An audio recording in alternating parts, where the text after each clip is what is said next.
Hello বন্ধুরা, তো চলে আসলাম আর এখন আমরা যাচ্ছি বিয়ে বাড়ি। আগের দিন তো বলেছিলাম। আর এই দেখো আমার পিসির ঠান্ডা লেগেছে, এর জন্য চাদর গায়ে দিয়ে নিচ্ছিল। তো এখানে দেখো আমরা চলে এসেছি সবাই মিলে, যেহেতু ওর এখন বিয়ে হবে। এটা ছিল আমার বোন। তো পরে দেখো মন্দিরে বিয়ে হওয়ার জন্য তো এখানে সবাই বসে বসে মনে হচ্ছে খিচুড়ি খাওয়ানো হবে। তো তারপর ঠাকুরের এখানে বিয়ে দেওয়ার জন্য এরা বসে পড়েছিল। যেহেতু ভেবেছিলাম অনেক কিছু করব, মজা করব, তো সব বানচাল করে হট করে বিয়েটা করে নিল। তো যাই হোক হচ্ছে। তো এখানে দেখো ওদের বিয়ে আরম্ভ হয়ে গেছে। তারপর জেঠু এখানে করছিল কন্যাদান। যাই হোক আমি অত জানি না, শুনে শুনে আমি বলছি। তো কন্যাদান, তারপর শুভ দৃষ্টি।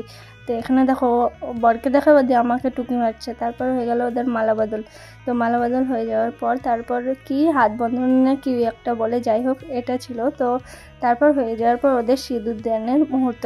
তো সিঁদুরদান হওয়ার পর তারপর আর মনে হয় এই মন্দিরটায় বিয়ে হয়, এর জন্য ওখানে খই দেওয়ার ওই কী ছিল, ওইখানেও ঘুরছিল সাত পাকে বাঁধা। তারপর সবাই মিলে একে একে আশীর্বাদের পর্ব চলছিল। প্রথমে জেঠু করলো, তারপর আরও সবাই গেছিলো, তো সবাই করলো। আর এখানে পিসি শাশুড়ি হয় করছিল। তো তারপর আমি একটু মজা করে নিলাম বরের সঙ্গে। তো দেখো, আর বরের সঙ্গে তো একটু মজা করাই যায়। তো এখানে দেখো মজা টজা করার পর তারপর ওদের সাথে একটা পিক দিয়ে বা